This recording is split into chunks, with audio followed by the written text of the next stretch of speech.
जैसा कि हमने प्रीवियस लेक्चर में आपको बताया था कि फॉर्मवर्क होते क्या हैं, डिफरेंट डिफरेंट टाइप्स के हम कैसे यूज करते हैं। आज हम स्लाइड पे आप देख सकते हैं requirement of the good formwork system. Requirement क्या है एक अच्छे फॉर्मवर्क सिस्टम की।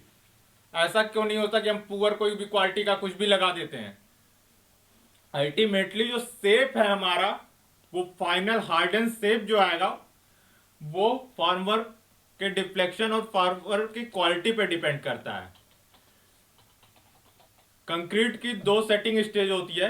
एक्चुअली वो सीमेंट की सेटिंग स्टेज होती है। फर्स्ट होती है 30 मिनट ओपीसी की।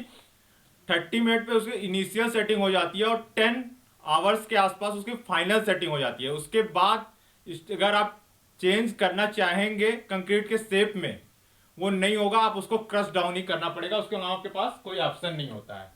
हम देखते हैं कि प्रॉपर्टीज क्या है। पहला, इजिली अवेलेबल होना चाहिए, चीप होना चाहिए, सुटेबल एंड रीयूज होना चाहिए। हमारा मटेरियल ऐसा नहीं होना चाहिए कि हम उसको रीयूज नहीं कर सकें और बहुत ज्यादा कॉस्टली है। पता चल रहा है कंक्रीट से महंगा हमारा फार्मवर्क है, हम ऐसे फार्मवर्क को कैसे यूज करेंगे। ओवरऑल सिविल इंजीनियरिंग में पहला मोटिव है आपका कि आपको कास्ट रिड्यूस करनी है। किसी भी हालत में आपको कोई ऐसी चीज नहीं यूज करनी है जिसका ओवरऑल कास्ट ज्यादा हो। मैंने आपको बताया कि कंक्रीट एज ए रिफॉर्म ही यूज हुआ है सिविल इंजीनियरिंग में, क्योंकि उसके कास्ट कम था बाकी मटेरियल के कंपैरिजन में जो उसी के इक्वल स्ट्रेंथ प्रोवाइड करते थे उससे पहले। आप पहली प्रॉपर्टी दे सकते हैं कि चीप होना चाहिए, सुटेबल होना चाहिए, रीयूज होना चाहिए। मान लीजिए लोकली वो अवेलेबल ही नहीं है, आप ऐसा फार्म वर्क यूज कर रहे हैं, पता चला आपको अदर कंट्री से मंगाना है, आपका कंस्ट्रक्शन वर्क बहुत छोटा, आप एक मकान के लिए चाइना से फार्म वर्क मंगा रहे हैं, तो वो पॉसिबल नहीं है। वो लोकली अवेलेबल होना चाहिए। आप बड़ा कोई स्ट्रक्चर बना कर रहे हैं, बड़ा प्रोजेक्ट है, आप उसे मंगा सकते हैं, बट ऑब्वियस आप अगर ओवरऑल कास्ट बेनिफिट एनालिसिस करेंगे, जहां से आपका कास्ट कम पड़ रहा है वहां से मंगाएंगे। strong enough to bear the concreting workman and liquid pressure of the fresh concrete।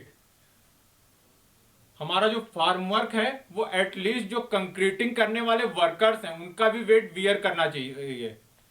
ऐसा नहीं है कि कंक्रीटिंग करने के लिए 4 वर्क मैन पावर हमने यूज की और वो उसी के वेट से डिफ्लेक्ट हो गया।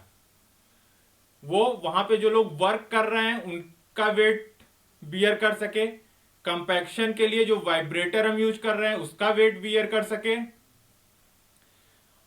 प्लस साइट इंजीनियर जो है वहां पे उसका भी वेट बियर कर सके। छोटी मोटी ट्रॉलीज यूज करते हैं हम कंक्रीटिंग के लिए। आज के टाइम पे आप अपने आसपास देख सकते हैं, वर्कमैन को कम करने के लिए उनका भी लोड बियर कर सके। वाटर प्रूफिंग प्रॉपर्टी आपके फार्मवर्क की बहुत इंपॉर्टेंट है, क्योंकि अल्टीमेटली जो स्लरी है, जो सीमेंट के साथ पेस्ट क्रिएट हो रहा है, वही आपका स्ट्रेंथ प्रोवाइड करता है। अगर स्लरी पास आउट हो जाती है, वो कंक्रीट कुछ नहीं बचेगा, सिर्फ एक एग्रीगेट बचेगा। 90% टाइम स्ट्रक्चर में ऐसा देखा गया है कि अगर पुअर हैंडलिंग हम करते हैं स्ट्रक्चर की, फार्म वर्क से लीक आउट हो जाता है, तो अल्टीमेटली क्या बचता है, हमारा एग्रीगेट बचता है। और जो सीमेंट जेल की बॉन्डिंग होती है, जिसे सीमेंट मैट्रिक्स कहते हैं, कंपोजिट मैट्रिक्स कहते हैं, जिसमें एग्रीगेट इनर्ट मटेरियल होता है। जैसे आप सबको पता है एग्रीगेट की कोई सीमेंटिक प्रॉपर्टी नहीं होती है। सीमेंट वाटर से रिएक्ट करके एक नेट टाइप स्ट्रक्चर बनाता है जिसके बीच में सिर्फ एग्रीगेट फंसा होता है और वो पूरे सिस्टम को स्ट्रेंथ प्रोवाइड करता है। वाटर प्रूफिंग बहुत जरूरी है। अगर हमने जो वाटर एक्चुअली डिजाइन मिक्स के टाइम पे फाइनलाइज हो जाता है कि हमने कितना वाटर ऐड करना है, अगर वो वाटर सीप आउट हो जाता है, हमारा सीमेंट का पूरा हाइड्रेशन नहीं हो पाएगा। हाइड्रेशन से ही स्ट्रेंथ प्रोड्यूस होती है, फुल स्ट्रेंथ प्रोड्यूस नहीं हो पाएगी। हमारा form work light weight structure का होना चाहिए। खुद का उसका इतना वेट नहीं होना चाहिए कि हम सेकेंड फ्लोर पे वर्क कर रहे हैं तो फर्स्ट फ्लोर पे वो इतना ज्यादा लोड प्रोड्यूस कर दे कि हमारा फर्स्ट फ्लोर का स्लैब ही कोलैप्स कर जाए।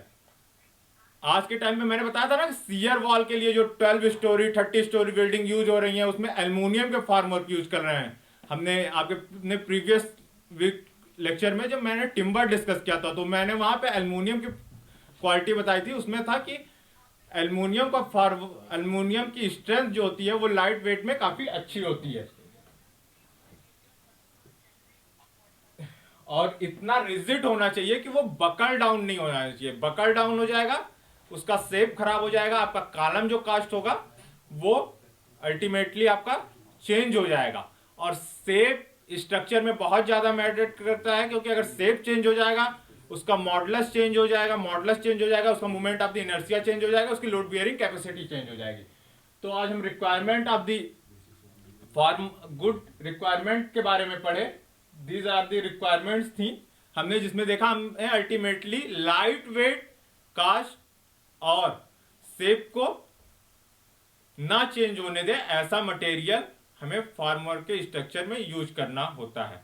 आज हम अपने स्लाइड को यहीं पे लेक्चर को बाइंड अप करते हैं। आगे के लेक्चर में हम इसका नेक्स्ट पार्ट देखेंगे।